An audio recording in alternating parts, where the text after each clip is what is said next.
各位網友大家好，今日呢段片好快想同大家講一講富途出入金嘅收費同埋出入金嘅具體操作流程，同埋都會講一講點樣換貨幣嘅。咁先講咗收費先，富途出入金富途都唔收任何手續費嘅。咁留意翻，雖然富途唔收費，但係銀行有機會收費。港紙同人民幣經轉數快 FPS 轉賬，銀行一般都冇收費嘅。而美金用 CHESS 轉賬嘅話，就有啲銀行收，有啲銀行唔收。而如果經電匯轉賬，一般銀行都會有收費嘅。咁之後就講下點樣入金啦。咁首先你一定要有個富途嘅戶口，如果你未開戶就可以睇翻我之前嘅教學影片，我都會將影片連結放喺 YouTube 描述欄下邊。咁之後就打開你富途嘅手機 App， 撳一下賬戶，再撳一下存入資金，咁就會去到呢個版面，咁就揀翻你想要存嘅貨幣啦。咁譬如揀港元，咁就會去到呢個界面，咁就撳新增銀行賬戶。之後就撳試新增一個香港嘅銀行賬戶，就揀翻你想新增嘅賬戶啦。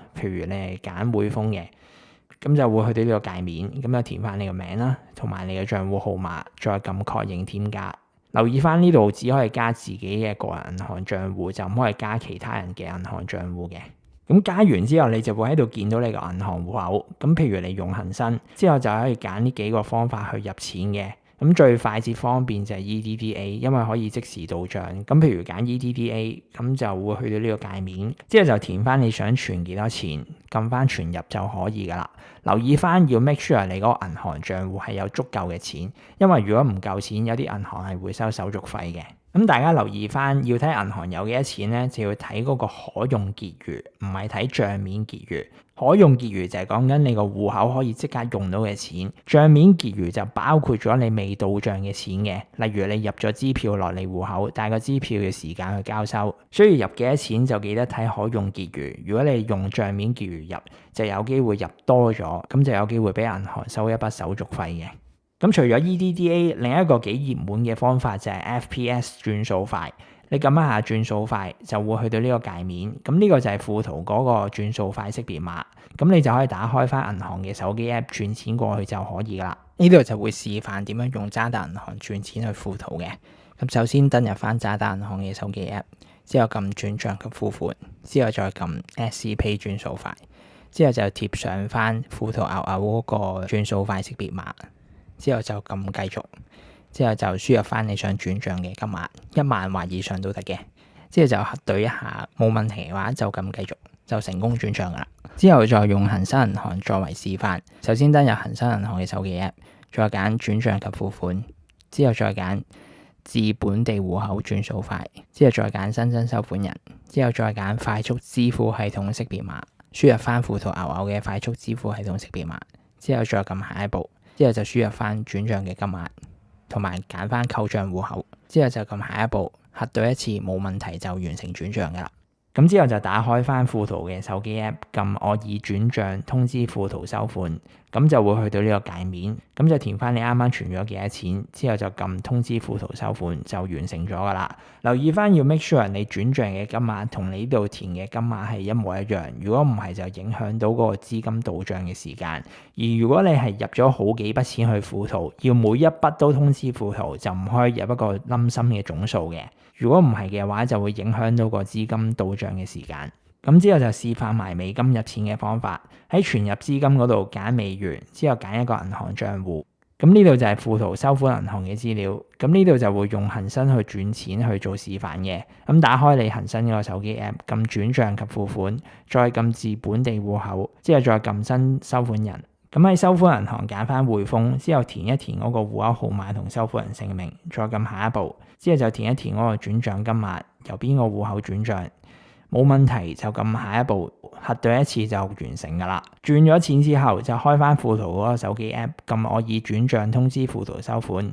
咁就入翻你頭先轉咗幾多錢，再撳通知富途收款，咁就完成晒噶啦。之後就講下出金方便啦，咁一樣打開你富途嘅手機 app，撳賬戶，再撳全部，之後拉到去資金嗰一欄，再撳提取資金，咁之後就會去到呢個界面，咁就揀翻你想提取咩貨幣啦，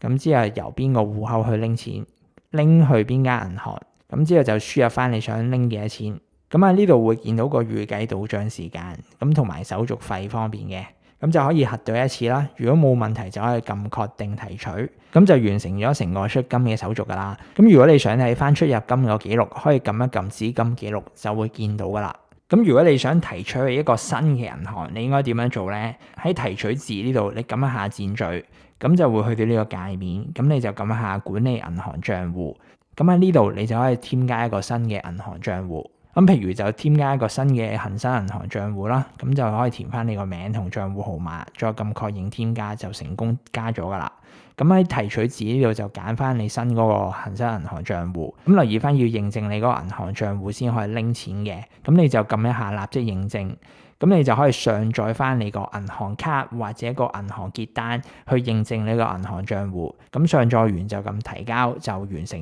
認證噶啦，咁之後就可以用你新個銀行賬戶拎錢。咁之後就講下點樣唱錢啦，打開你富途嘅手機 app， 撳賬戶，再撳全部。拉到資金嗰一欄，再撳貨幣兌換，咁就會去到呢個界面，咁就揀翻你想用咩貨幣唱去咩貨幣，咁呢度就揀翻用咩戶口去唱，咁呢度你就會見到個匯率啦。咁富途唱錢就冇手續費嘅，所有嗰個收費都反映喺嗰個匯率上面噶啦。咁填完想兌換幾多錢，撳申請兌換就可以噶啦。咁留意翻，如果你賬戶入邊有一啲未交收嘅錢，呢部分嘅錢係唔可以兌換嘅。例如你賣港股係要 T+2 交收嘅，即係2個工作日之後先會收到錢。咁譬如今日星期一你賣完港股就星期三先到帳，星期三你先可以用嗰筆錢去唱錢。另外，如果大家未開渣打嘅戶口，都可以考慮一下開戶嘅，因為佢一個戶口可以同時管理多種嘅貨幣，除咗支援港紙，亦都支援我哋香港人成日都會用到嘅外幣，包括美元、人仔、歐羅、英鎊、日元等等。同埋依家都有做緊一啲迎新優惠，都幾吸引噶。如果大家有興趣，可以點擊 YouTube 描述欄下邊嘅連結去申請。最後，如果大家覺得呢段片有用，記得俾個留言、俾個讚同埋分享出去。我哋下條片再見，拜拜。